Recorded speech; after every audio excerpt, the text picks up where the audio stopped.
All right, last question. Mark Felsenthal. Where's Mark? Thank you. Mr. President, the Assad regime is engaged in a brutal crackdown on its people. France has recognized the opposition coalition. What would it take for the United States to do the same? And is there any point at which the United States would consider arming the rebels? You know, I was one of the first leaders, I think, around the world to say Assad had to go in response to the incredible brutality that his government displayed in the face of what were initially peaceful protests. Obviously, the situation in Syria has deteriorated since then. We have been extensively engaged with the international community as well as regional powers to help the opposition. You know, we've committed to hundreds of millions of dollars of humanitarian aid to help folks both inside of Syria and outside of Syria.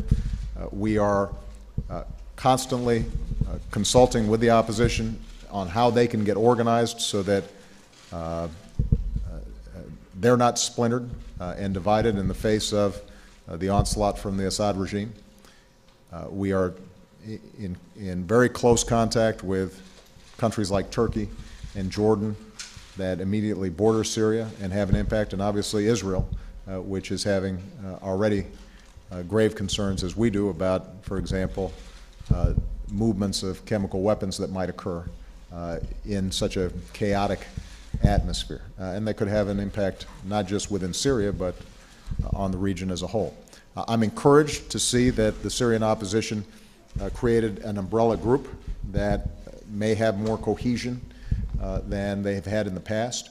We're going to be talking to them. My envoys are going to be traveling to various meetings that are going to be taking place with the international community and the opposition. We consider them a legitimate representative of the aspirations of the Syrian people. We're not yet prepared to recognize them as some sort of government in exile, but we do think that it is a broad-based representative group. One of the questions that we're going to continue to press is making sure that that opposition is committed to a democratic Syria, an inclusive Syria, a moderate Syria. We have seen extremist elements insinuate themselves into the opposition. And one of the things that we have to be on guard about, particularly when we start talking about arming opposition figures, is that we're not indirectly putting arms in the hands of folks who would do Americans harm or do Israelis harm or otherwise engage in actions that are detrimental to our national security. So we're constantly probing and working on that issue. The more engaged we are, the more we'll be in a position to make sure that that we are encouraging the most moderate, thoughtful elements of the opposition that are committed to inclusion, observance of human rights, and working cooperatively with us over the long term.